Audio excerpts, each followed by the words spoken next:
복음적 목회 어떻게 할 것인가에 대해서 우리 발표하신 우리 발표 교수님들께 한 가지씩 질문을 드리고 또 채팅방에 올라오는 질문들을 받아서 우리가 또 질문을 나누고 그렇게 하도록 하겠습니다. 먼저 복음과 설교의 주제를 가지고 말씀해 주신 우리 김혜권 교수님, 치유 이런 거 자꾸 얘기하시면 우리 상담 전공자들 참 어려운데 해주셨어요. 그런데 목회자들의 설교 강단이 죽은 문자의 나열이 아니라 살리는 영이 파동치는 현장이 돼야 된다, 그런 말씀을 하셨는데, 그렇게 하려면 우리가 어떤 노력이 필요할까요? 예, 설교자가 자기가 연구한 성경 지식을 일방적으로 전한다는 그런 생각보다는 하나님의 영에 이 설교 본문이 설교자 자신이 봉헌되는, 설교자 자신이 텍스트가 돼야 된다고 봅니다. 저는 설교자의 문장력, 설교자의 그 설교 신텍스, 구문이 설교가 아니라 설교문을 들고 가는 목사님 자신의 삶이 설교의 텍스트가 저는 보거든요. 그러니까 목사님이 성령님께 성별되고 성화되지 못하면은 목사님이 하는 설교 문장은 일시적으로 감동을 줄 수 있을지언정 열매가 없지 않나 싶고, 좋은 설교, 보통 좋은 설교는 보면 그 목사님의 입에서 나가는 문장이 아니라 목사님 자신이에요. 목사님 자신이 텍스트고 목사님 자신이 메시지예요. 사실은 메신저가 메시지라는 거죠. 그런데 우리 목사님들이 그렇게 생각하지 않고 설교는 내가 하는 많은 과업 중에 하나고, 그리고 강단에서 하는 30분 동안 그것이 설교 행위고, 강단에 오르기 전에 모든 삶은 설교가 아니라고 생각하기 쉽기 때문에 제가 볼 때는 설교가 좀 구두 반응을 일으켰는데 약간 미약하지 않나 싶고요. 제가 경험해 보니까 좋은 목사님들은 목사님 삶이 좋습니다. 그러니까 목사님 삶이 성경과 성령과 가장 잘 호응되면 목사님의 메시지가 문장은 비록 소박할지라도 너무 놀라운 감동이 있더라고요. 저는 이걸 보면서 켈빈이 기독교 강요 1권 7장에서 8장에서 말한 게 너무 맞다라는 생각을 했습니다. 제가 볼 때는 목사님들이 25분간만 설교하는 게 아니죠. 25분 동안 오기 전에 그 모든 것이 설교 준비를 할 수 있죠. 그러니까 목사님 삶이 목사님의 설교다. 이게 너무 진부한 말인데 이 말이 저는 가장 요새 뼈저리게 와닿습니다. 저한테는. 예, 그렇게 생각합니다. 예, 저희 상담에서는 상담 이론보다 더 중요한 거는 상담자 효과다, 그런 말이 있습니다. 상담 이론, 많은 이론을 갖다 쓰지만 누가 상담하느냐가 더 중요하다. 그러니까 메시지도 중요하지만 메신저가 더 중요하고, 삶과 분리된 메시지는 영향력이 없다, 그 말씀을 해주신 것 같아서 부끄럽네요. 예, 감사합니다. 혹시 질문이 더 있으신 분들은 줌으로 참여하시는 분들은 채팅창에다가 질문을 올려주시면 좋겠습니다. 우리 두 번째 복음과 가정에 대해서 우리 말씀해 주셨는데요, 신영석 교수님. MZ 젊은 부모 세대가 현장에서는 잘 보기가 어려운데 어떻게 하면 그들의 반응을 끌어낼 수 있을까요? 네, 참 우리에게 닥쳐진 현실이고 쉽지 않은 질문 같습니다. 근데 저는 이 질문을 조금 더 본질적인 부분으로 접근하면 단서가 나오지 않을까라는 생각을 해봤는데요. 강력한 신앙 공동체는 4가지 특징이 있다고 합니다. 그들 안에는 성경으로 인한 공유된 이야기, 그 이야기 때문에 같이 경험하는 사건, 또 그 사건으로 인해서 함께 축하하는 공유된 의례, 그리고 그 의례를 통해서 생겨나는 집단 정체성인 공유 비전.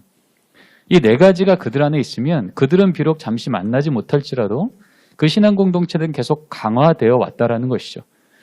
그런 의미에서 우리에겐 질문이 생기는 거예요. 어떻게 하면 이 MZ, 이 젊은 부모 세대들도 여전히 당신들도 우리 공동체에 속해 있습니다. 이번 주도 들려진 이야기에 당신들도 들어야 되고, 믿음의 사건에 참여해야 되고, 나아가 집단 정체성, 공유 비전을 여러분들도 가져야 됩니다라는 것에 그들이 수동적이 아니라 적극적으로 참여할 수 있게 어떻게 도울 수 있을까? 저는 우리가 여러 가지의 관점에서 발견하고 있는 이 MZ 젊은 부모 세대들의 삶의 코드, 삶의 패턴을 좀 연구하면 그 안에서 오히려 단서가 나오지 않을까. 아까도 강의 시간에 잠깐 얘기했지만 이들은요, 상호 소통성 안에서 매우 적극적으로 자기 얘기를 하고요. 그리고 자기 개발이라는 면에 있어서는 많은 걸 투자하길 좋아합니다. 디지털 영역 안에서는 생산자이자 유통자이고요. 신뢰할 만한 소그룹이 있을 때 거기에 매우 자신의 삶에 많은 것을 의지하고 또 그들 안에서 새로운 도전 정신에 참여합니다. 이렇게 볼 때 지금 이 MZ 젊은 부모 세대는 이전에 우리가 경험했던 부모 세대보다 더욱 적극적인 말씀 전달자, 사명 헌신자로 참여할 가능성들이 보인다는 거죠.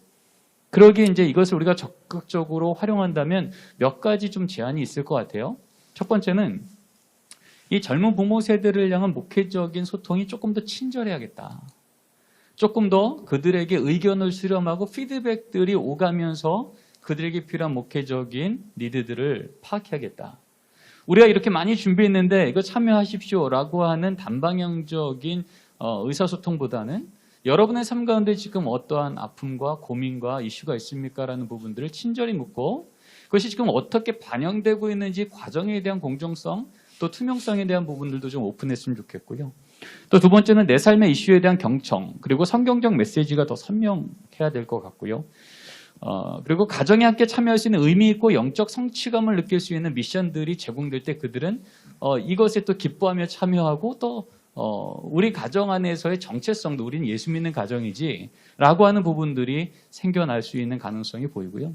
또 이것을 우리 가정만이 아니라 함께 참여하고 나누고 격려할 수 있는 공유 플랫폼이 조금 더 적극적으로 친절하게 제공하면 좋겠다. 특별히 MZ세대들이 지금 이 공유 플랫폼 안에서 내가 경험한 좋은 것들을 적극적으로 다른 사람들에게도 전달하고 있거든요.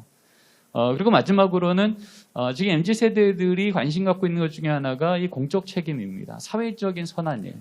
이런 일들 앞에 사실은 우리 교회가, 한국교회가 얼마나 많은 일들을 해왔나요? 그런데 이런 부분 앞에 그들이 적극적으로 참여할 수 있는 다양한 옵션들을 제공하고 그들의 상황 앞에서 그들의 시간과 그들의 형편에 맞는 참여할 수 있는 플랫폼들을 친절히 제공한다면 그들은 세상에 살지만 나는 하나님 나라 백성이야. 가정이지 우리 가정은 의미 있고 행복한 가정이야 라고 하는 정체성을 갖출 수 있지 않을까라고 생각해 봅니다. 예, 감사합니다. 제가 어느 통계를 보니까 코로나를 맞으면서 이 MZ세대를 자녀로 두고 있는 부모님들이 부모 교육을 받았으면 좋겠다 이렇게 응답한 사람들이 80%가 넘더라고요.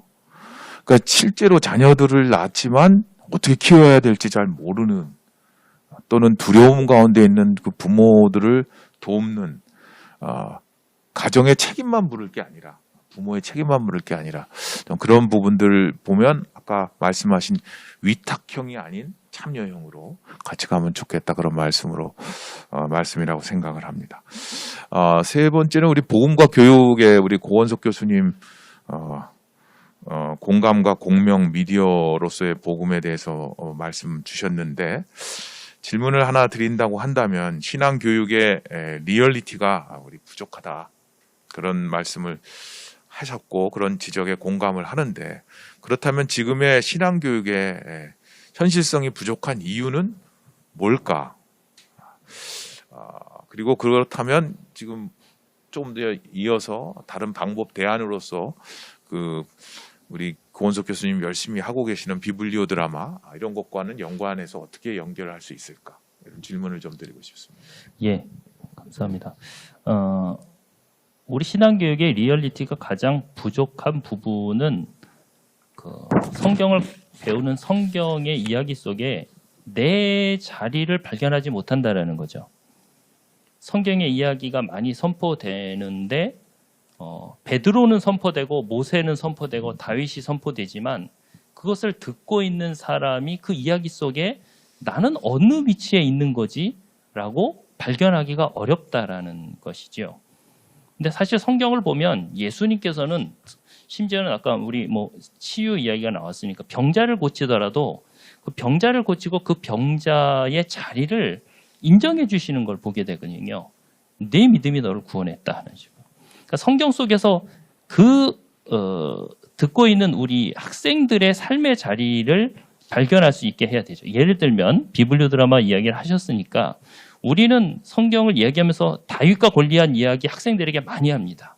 다윗과 골리앗 이야기하고 다윗과 같은 사람이 돼야 된다라고 얘기합니다. 실제 가능한가요? 골리앗 앞에서 그렇게 해야 된다라고 얘기를 하는데 쉽지 않죠.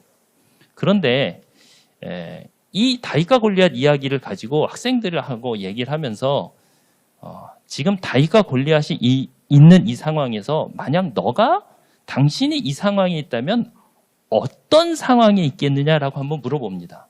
그러면 어떤 사람은 물론 내가 다윗이다라고 얘기하는 사람도 있겠죠.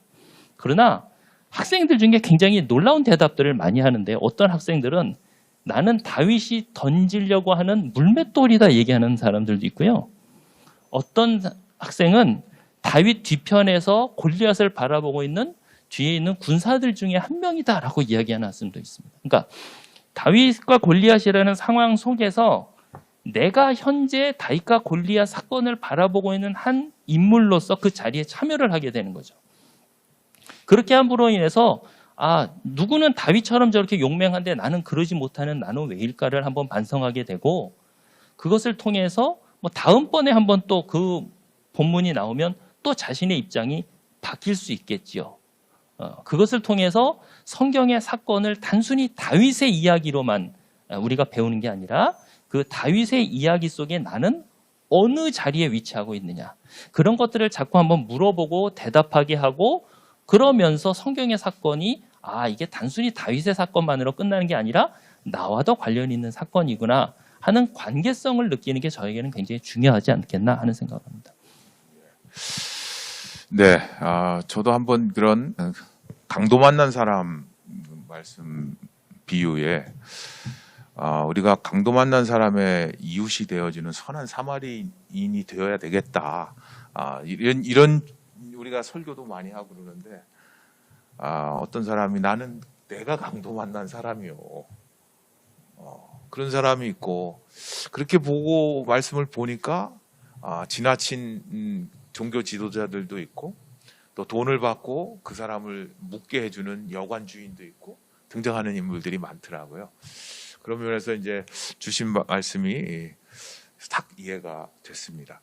지금 들어온 그 질문이 있는데 제가 이 질문을 먼저 드리고 제가 제 입장에서 발표자로서 제가 답을 먼저 하고 그리고 또 각자 답을 주시면 좋을 것 같아요. 복음의 관점으로 보면 변화시키는 주체는 하나님, 그리스도, 성령이라 여겨집니다. 그렇다면 목회자, 부모, 상담의 역할을 맡고 있는 자들의 진정한 역할은 무엇인지 궁금합니다. 네, 이제 상담의 입장에서는 상담은 큰 숲을 보는 게 아니고 한 사람을 보는 거거든요. 그래서 제가 찾아가는 목회 상담, 신방 이야기를 했는데 어떻게 보면 코로나 상황은 작은 교회에 적합한 맞춤형 상황이다. 그렇게 생각이 듭니다. 작은 교회는 교인 수가 적기 때문에 목회자가 일일이 찾아가고 돌볼 수 있다는 것이죠.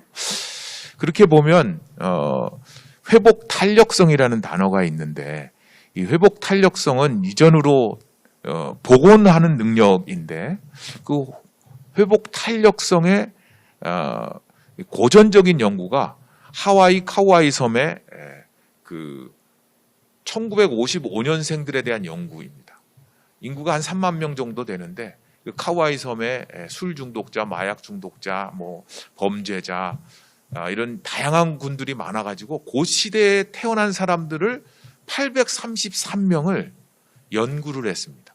그리고 833명을 연구해서 그 중에 고위험군, 부모가 없거나 그런 부모가 감옥에 가 있어서 돌볼 사람이 없거나 이 자녀들은 잘못됐을 것이다.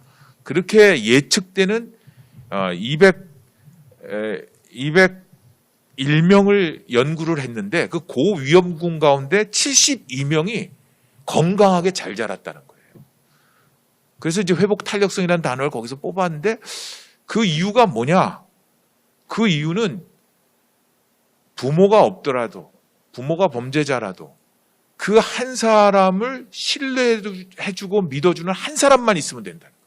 이게 코치든지 교사든지 목회자든지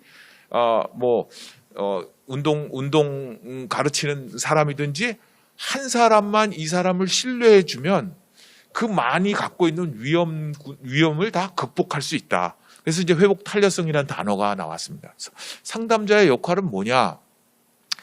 목회 상담자의 역할은 뭐냐?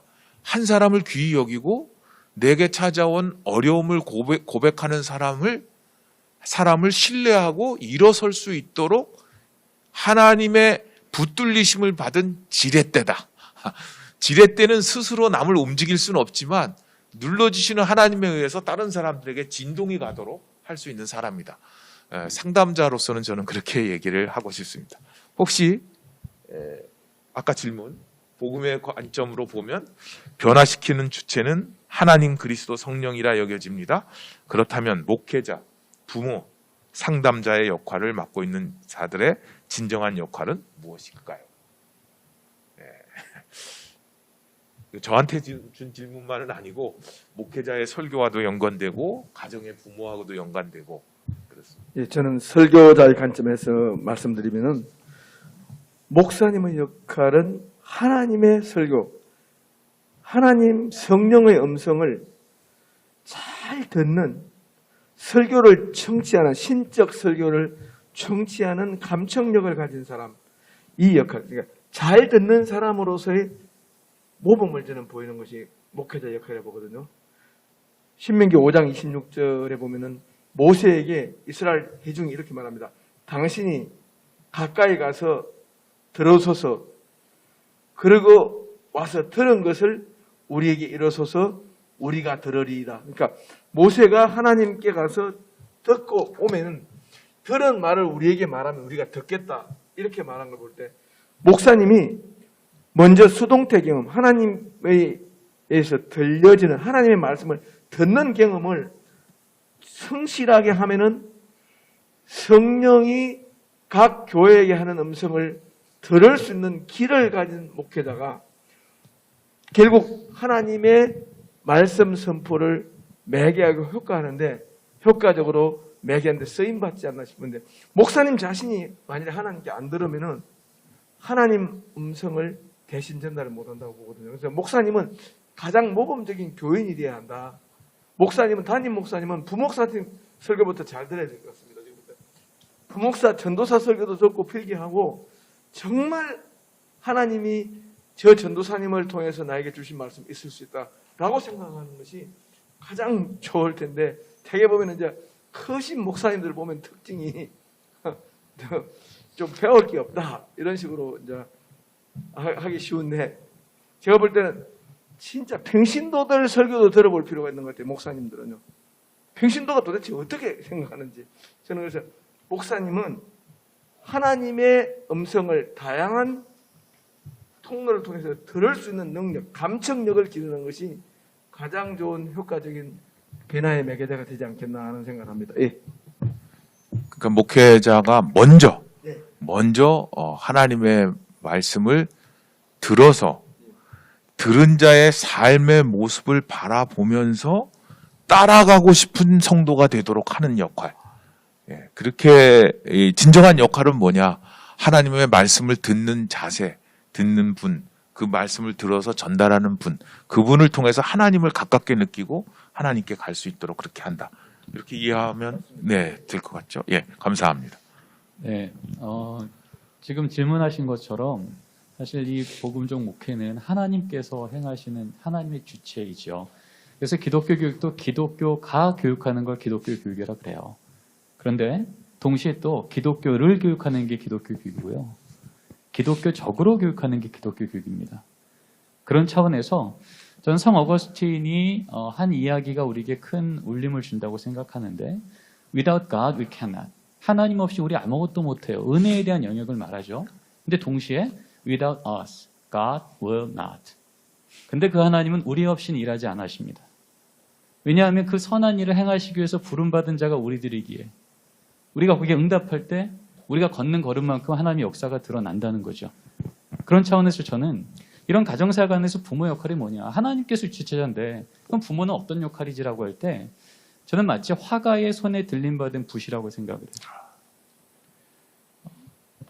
색깔도 칠하고 선도 그리고 곡선 그리는 거 다 붓을 통해 그려져요.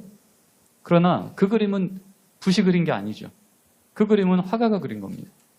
그런 차원에서 하나님께서 주체자로 계획하시고 주관하시고 인도하시고 모든 능력을 공급하시지만 그 일을 이루기 위해서 부름받은 우리가 그 앞에 합당하게 응답하는 것, 하나님 손에 온전히 붙들린 바 되어서 지금 김호곤 교수 말씀하신 것처럼 적극적 수동태로서의 적극성 갖고 나가는 걸음, 바로 그 자리가 저는 믿음의 가정 안에서 부모와 또 목회 역할이라고 생각합니다. 화가의 손에 붙들린 붓, 확 들어오네요. 저희 상담에서는 종종 그런 얘기를 합니다. 대상관계 이론이나 이런 얘기를 할 때 아버지와의 관계가 안 좋으면 하나님 아버지에 대한 이미지도 안 좋아서 신앙에 어려움을 겪는 사람들이 있다. 아마 부모의 역할은 하나님의 그림자, 하나님을 이해하는 하나의 하나님께서 우리에게 주신 좋은 도구로서의 역할을 자녀들을 신앙으로 이끄는 그런 역할이 돼야 되지 않겠나. 그런데 그러려면 하나님의 손에 붙들려야 된다. 감사합니다. 자꾸 이제 자녀를 잘못 키운 것에 대한 죄스러움이 이제 와서 하면 어떡합니까? 자녀들이 30이 넘었는데. 우리 고원석 교수님. 예, 저는 교육과 관련해서 교사의 모습을 한번 생각해 보는데요. 보통 우리가 교육을 얘기할 때 세 가지를 항상 강조합니다.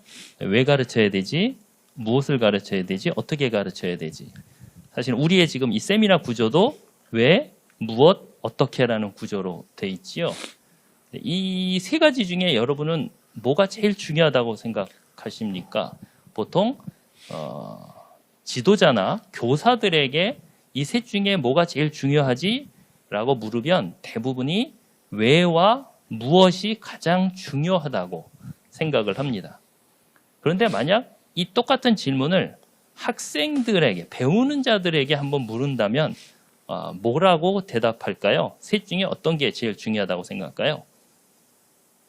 대부분들 속으로 방법일까? 라고 생각을 하시지만 그렇지 않습니다. 학생들은 왜에도 관심이 없고 무엇에도 관심이 없고 방법에도 별 관심이 없습니다. 그들의 주된 관심은 누가 가르치느냐에 있습니다. 예, 누가 가르치냐에 관심이 있다. 그러니까 그것은 굉장히 농담 같지만도 학생들이 중요한 교육의 핵심을 이야기하고 있다라고 생각하는 건데 그들은 어떤 지식을 듣기보다는 자신과 가르치는 선생님과의 인격적인 관계에 우선적으로 주목한다라는 것입니다. 우리가 말씀을 가르치는 데 있어서도 말씀을 가르치긴 하지만 말씀을 가르치기 이전에 말씀을 가르치는 자와 인격적으로 어떤 관계가 있는지 아니면 우리 학생들이 이 말씀 자체, 성경 말씀 자체와 어떤 관계를 가지고 있는지에 우리가 주목을 해야 그 다음에 어떤 기초 위에 어떤 교육의 과정이 움직여질 수 있지 않느냐 하는 그 부분을 좀 우리가 한번 생각해 볼 필요가 있지 않을까 하는 생각을 해보게 됩니다. 예. 네. 누가 가르치는가가 더 중요하다. 고원석 교수님 강의실은 사람들이 넘치고요. 제 강의실은 점점 사람이 없어집니다. 한 번은 졸업한 학생이 학교 미스바 광장에서 이렇게 우연히 마주쳤는데 교수님 한때 인기 좋으셨죠? 그러더라고요. 그래서 제가 할 말이 없어서 웃었더니 근데 왜 그런 줄 아셔요? 그때 오랜만에 젊은 교수 와갖고 우리가 좋아했어요. 그러더라고요.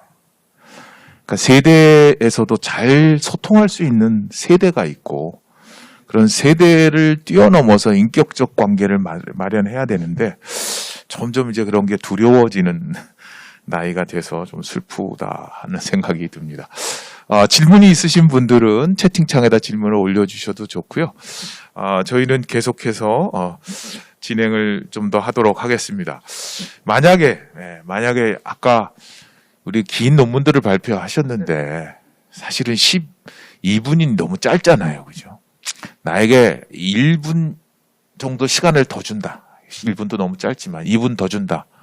그러면 꼭 그때 빼놓았던 이야기, 내가 꼭 요 얘기는 꼭 하고 싶다. 그런 게 있다면 뭐가 있을까요? 그래서 저는 현장을 검증할 수 없는 목사님의 설교는 아무리 좋은 설교라도 진정한 설교도 아니라 보고요. 회중에게 그 삶이 투명하게 노출된 설교자만이 회중에게 설교한다고 저는 보거든요. 그래서 유튜브 설교나 이런 많은 다른 교회 목사님들의 그런 것은 말의 구변 수준, 낮은 수준의 일종의 의사소통 행위지 설교는 아니라고 해요. 설교는 회중에게 그 삶이 알려진 목사님이 실명제로, 그러니까 인생 실명제로 등록된 분이 하는 설교가 설교죠. 저는 그래서 유튜버나 이런 많은 어떤 설교 행위를 하는 이런 것들은 많은 경우에 엔터테인먼트는 되지만은 성령의 감화 감동을 일으키기는 좀 힘들지 않겠나는 생각을 합니다. 근데 많은 교우들이 설교를 계속 듣고 다니거든요. 차에 보면은. 근데 그분들의 경우는 자기 삶이 바뀔 것에 대한 기대보다는 자기가 좋아하는 취향, 자기가 좋아하는 외식 업체, 음식점 다니듯이 설교 소비를 하거든요. 그러니까 설교를 듣고 경악하면서 놀라고 양심이 소스라치게 놀랄 생각을 한다기보다는 설교를 소비해서 없애는 일종의 소비재 같은 그런 느낌이 들거든요. 저는 그래서 설교는 그 삶이 교인들에게 알려진 분의 설교만이 검증된 설교고 그거는 진정성이 있지 않겠나 싶어요. 저는 목사님들이 대개 보면은 좋은 목사님들, 존경받고 사랑받는 목사님들은 설교단에 설 때부터 벌써 교우들이 은혜를 받거든요. 말도 하기 전부터. 그래서 제가 볼 때 낯선 교회에서 설교하는 게 힘든 이유는 낯선 교회에 가면은 회중과 아무런 라프가 없거든요. 그야말로 시키면 맨 땅에 헤딩하는 거죠. 그런데 자기를 잘 알고 있는 사람들. 저 같은 경우는 숭실대 기독교학과 학생들한테 제일 좋은 설교를 할 수 있거든요. 채플에 가면 설교가 안 돼요. 진짜 5분 만에 뛰어내려가고 싶거든, 실제로요. 왜냐면 그 모두가 나를 모르고 내가 전혀 관심이 없거든요. 근데 기독교학과 학생들은 10명이 앉아도 2시간 동안 해도 제가 힘들지를 모르거든요. 그 말은 투명하게 알려진 그 인생 실명제적인 관계 안에 들어갈 때 메시지가 나오더라는 거죠. 저는 그래서 숭실대 채플에서 한 7년 동안 설교하면서 설교란 무엇인가를 참 많이 생각하게 됐고, 내가 한때 이걸 잘하기 위해서 신학교를 왔는데 이런 청춘의 이런 도전 앞에서 너무 삭막하거나 하성으로 추방된 것 같은 느낌이 들더라고요. 이 학생들 반응을 들으니까요. 어디로 도망가야 될지 모르겠어요. 예. 그런데 어쨌든 청중과의 관계가 먼저 형성이 되어야 진정한 메시지가 전달된다. 청중과 관계가 없는 컨텐츠, 내용, 메시지는 그 듣는 쪽에서는 소비재처럼 사용하고 전달하는 쪽에서는 매우 어려운 상황이다. 이제 그렇게 상담에서 쓰는 용어를 다 쓰시네요. 우리 상담에서는 이제 그걸 셀프 디스클로저라는 표현을 쓰거든요. 자기 노출을 한다. 예, 상담자가 자기의 연약함, 자기의 상처. 근데 그거를 내담자의 건강성을 위해서 하는 거예요. 그냥 나도 똑같은 나약한 인간이다. 그거는 아니고. 예, 그런데 그거를 어떻게 하느냐는 굉장히 중요한 부분인데 그런 것조차도 다 드러날 수 있는 투명한 목회자를 우리가 목표로 삼아야 된다. 예. 감사합니다. 오늘 뭐 너무 찔림을 많이 받아가지고 가족 얘기는 그만하시면 어떡해. 예. 네.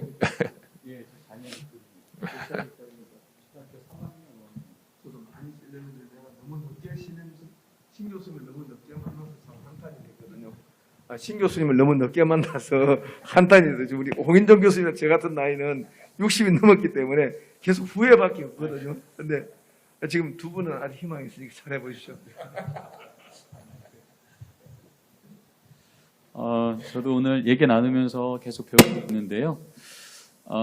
약 100년 전에 1919년도에 평양신학교에서 목사님들 교육할 때 썼던 교과서가 있어요. 목사 필류라고. 근데 그 책에 보면 집사와 장로, 목사와 전도사에게라는 제목이 있고 그 어느 란이냐 하면 임직 17질문이 나와 있습니다. 그러니까 훈련을 다 시키고 교회 집사님 세우고 장로님 세우실 때 이 질문 꼭 하라는 거예요. 근데 그 질문 중에 네 번째 질문이 뭐냐면 누구누구씨 온 가족이 예수를 믿고 있습니까? 그러니까 적어도 예수 믿는 부모가 지금 교회 일꾼 되려면 내 자녀 신앙 책임졌냐 질문이 있는 거죠. 다섯 번째 질문은 누구누구씨의 가정 예배회는 드리고 있는지, 성경은 어떻게 보나요? 이렇게 질문이 나와요. 이것이 우리가 선교 초기 때부터 하나님의 말씀 따라서 목회한다라고 하는 것의 기준이 우리에게 있었다는 거죠. 이제 그런 차원에서 지금 우리는 정말 그 말씀 앞에서 우리 가정을 제대로 세우려고 하는 걸음이 어느 정도 있는가라는 질문이 요청이 되고 있고요. 종교개혁 500주년 때 그 기념 세미나에 독일의 그 보쿰대학의 콘라드 라이저 그분이 한국에 오셨죠. 그분이 이 종교개혁 500주년 말하면서 얘기했던 것 중에 제 마음이 지금도 울리는 건 지금 우리가 500주년을 맞이하면 이 시대에 새로운 종교개혁 앞에 응답해야 되는데 그 새로운 종교개혁의 이름을 그분은 뭐라고 얘기했냐면 은혜의 실체화, embodiment of grace. 그러니까 하나님의 그 은혜가 언제나 있었는데 그거를 내가 체험하고 경험하고 알아듣고 응답할 수 있도록 도와주는 목회가 500년 전에 있었다는 거죠. 지금 이 시대에 은혜의 실체화를 우리가 다시 한번 가정과 교회와 세상 가운데 드러낼 수 있도록 창의적이고 하나님께서 새롭게 하시는 걸음 앞에 적극적으로 연구하고 실천해야 된다는 얘기를 했거든요. 저는 지금 이 코로나라고 하는 이 우리 안에 이 위기가 우리에겐 새로운 위험이지만 또 다른 기회가 되어 이 위기가 단지 크라이시스가 아닌 우리에게 새로운 도전과 또 언약을 기억나게 하시고 실천케 하시는 하나님의 작전 타임이 아닐까라는 생각을 합니다. 작전 타임이 있으면은 그 감독의 사인을 잘 읽어야 되는데 작전 타임에 그러려면은 감청력, 네, 잘 들어야 되는데 이 세상이 우리를 잘 못 듣게 하지만 코로나19가 우리에게 준 장점 중에 하나가 저는 최근에 이명 증세가 왔거든요. 이명은 남들은 못 듣는 저만 듣는 거예요. 그래서 제가 그걸 긍정으로 어떻게 생각할까 하다가 이런 생각을 했어요. 하나님께서 내 내면에 소리를 들려주시고 있구나. 그 소리를 좀 제대로 들어야 되겠다. 그런 생각을 했어요. 근데 딴 생각하다 보면 안 들리는데 그 소리는 늘 있는 거예요. 조용해지면 그 소리가 들립니다. 조용한 가운데 가정도 마찬가지로 코로나 때문에 집에 머무르는 시간이 길어졌기 때문에 오히려 부모와 자녀 간에 뭔가를 할 수 있는 지금 이제 그게 만들어졌다. 이제 그렇게 볼 수가 있습니다. 예, 질문이 별로 없으신 것 같아요. 채팅방엔 질문이 하나 들어왔고요. 정말 질문 자체가 꼭 맞는 질문입니다. 예, 복음의 관점에서 본다면 하나님의 은혜, 성령님의 역사 이게 임해야만 우리가 움직일 수 있는데 그 움직이는 목회자, 부모, 상담자 우리들이 어떤 역할을 할 수 있을까 이 코로나 시대에 그것은 계속 고민해 가야 되는 주제라고 생각을 합니다. 그러면 어떻게 해서 조금 더 구체적으로 목회에 그러면 적용을 어떻게 하고 있느냐 실제 사례와 전략적 방법들 이런 것들이 다음 세션에 이어집니다. 자세한 우리 박동찬 목사님께서 그 교회 사역과 연관해서 우리에게 구체적인 사례들을 제시해 줄 것입니다. 기대하시고 다음 잠깐 쉬도록 하겠습니다.